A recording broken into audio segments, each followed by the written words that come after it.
My dear brothers and sisters in Jesus Christ, welcome to the Voice of Saints.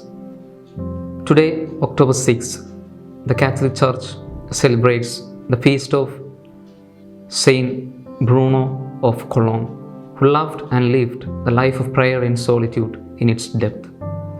Saint Bruno, the founder of the Carthusian order, has the honor of having founded a religious order, as the saying goes, has never had to be reformed because it was never deformed.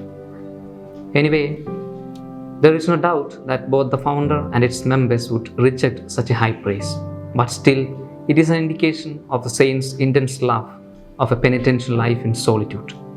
Saint Bruno was born in Cologne, Germany, became a famous teacher at Reims, and was appointed the Chancellor of the Archdiocese at the age of 45.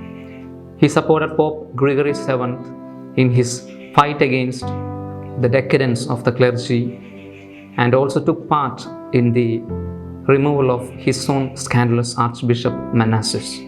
So on the disposition of the Archbishop, Saint Bruno was presented to the Pope by the ecclesiastical authority for the see, but he refused it, for he has already determined to forsake the world.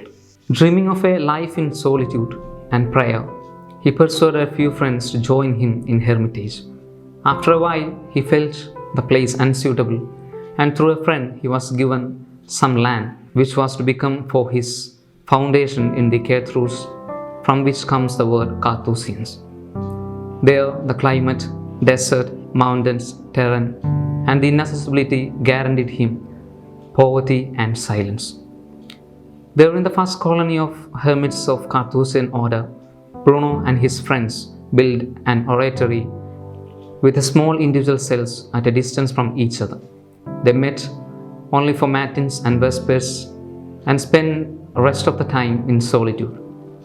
They also ate together only on great feast, and they had their chief work as copying manuscripts.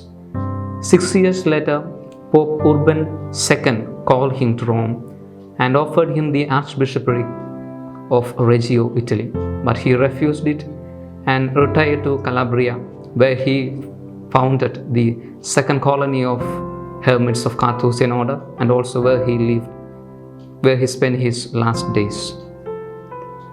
Saint Bruno was never formally canonized because the Carthusians were averse to all occasions of publicity.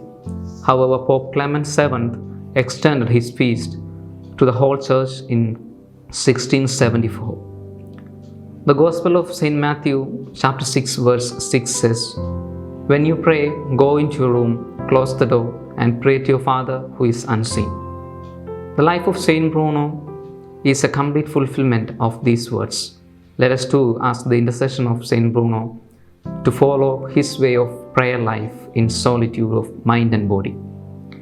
One of the main quotes of Saint Bruno is that, "While the world changes, the cross stands firm."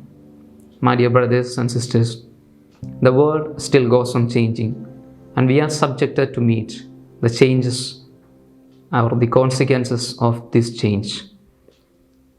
Anyway, amidst this changing world, what stands firm is nothing but the message that the cross proclaims.